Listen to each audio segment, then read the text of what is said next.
TIFU by topping 550 lbs. Update. About a month ago I admitted to the internet I was too fat to travel and visit my dying father.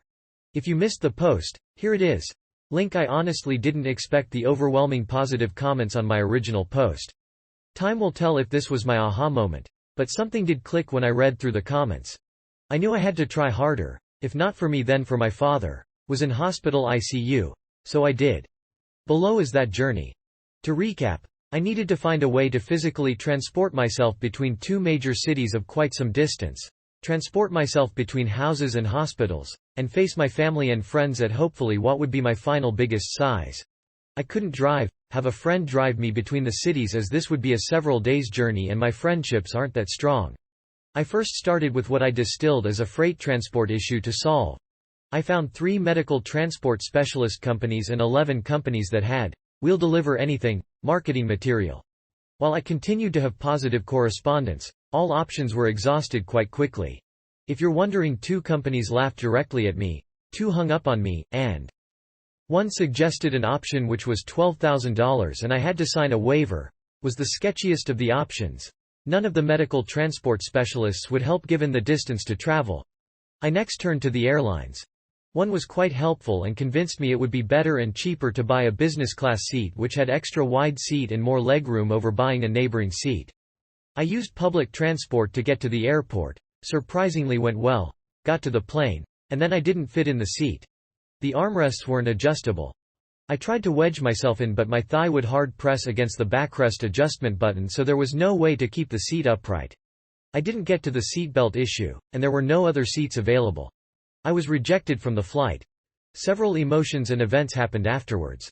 I wouldn't be flying that day and I lied to my family why I wouldn't be flying. The airline called me the next day and offered me 2 economy seats at the same business class ticket price. Time of year and last-minute tickets elevated the economy class ticket prices. The plane had rows of 3 and I didn't want to risk anything, so I bought another seat so I had the entire row. Given the time of the year, that 1 seat almost cost me the same as the original ticket cost. The middle seat armrests could be lifted. While 1 flight assistant had a problem with it being up on takeoff. That was my only option so we needed to go with it. The seatbelt extender wasn't an issue, they had it on hand. I was quite nervous about that but they proactively brought it to me without asking. Yeah, I know, the need was obvious. I hadn't told my family I would be flying again in fear I'd run into another problem.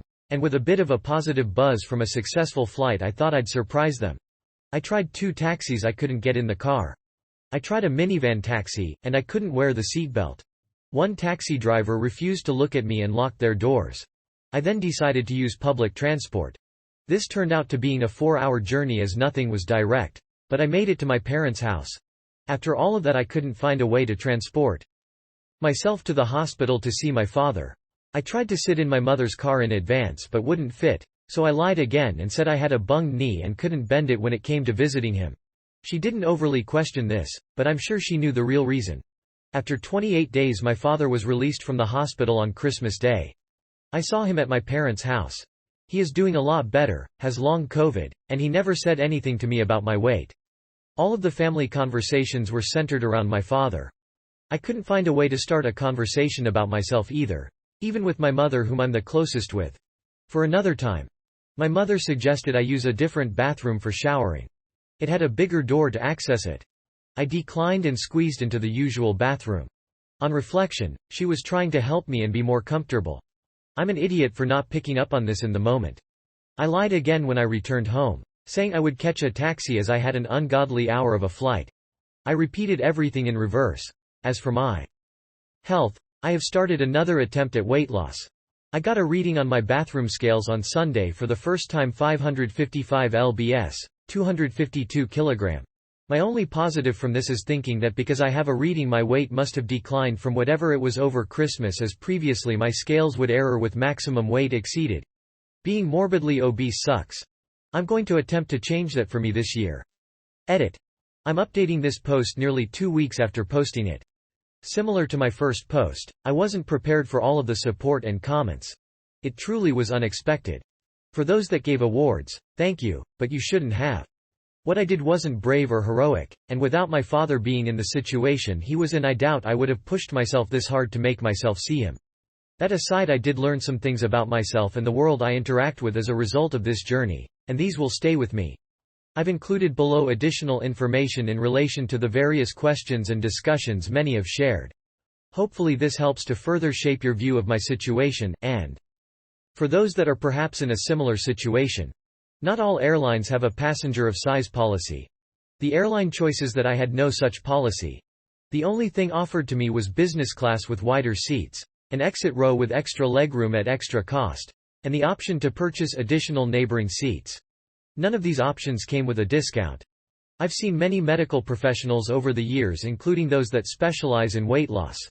I have a medical care plan, have had blood work done, and I've seen a cardiologist. Without going into all of the specifics, I hadn't found a path with any of them that provided a strong direction to pursue treatment A, surgery B, nutrition plan C, etc. Some of the reason for that is definitely on me. But I also haven't felt the medical industry more broadly has been that accommodating for my situation. Many people have provided recommendations for certain weight loss related drugs. This isn't for me. I've pretty much had no tablet, drug in my whole life besides vaccines. Maybe I have a phobia of this external help? My entire family are related to the medical health industry in some way. I think this has negatively impacted my confidence to ask for help. Bizarre, I know, but maybe I'm just intimidated.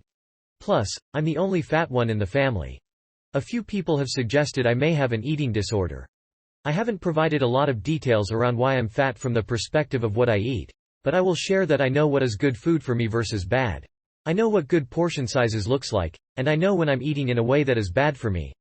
Maybe for me I have a disorder, or an addiction. A medical professional would need to label it. I will need to consciously and continuously force myself to make good choices over relying on setting good habits. Real life doesn't really cater for morbidly obese people. I don't encourage acceptance, but more can be done to accommodate our needs. Even if it's just to help us move around for medical appointments and utilize the most basic human services. You can charge us more for it. For me, it is the price I must pay for the poor choices I've made. I've continued to lose weight each week from the time of this post. I'm making an effort to keep this trend going. TLDR.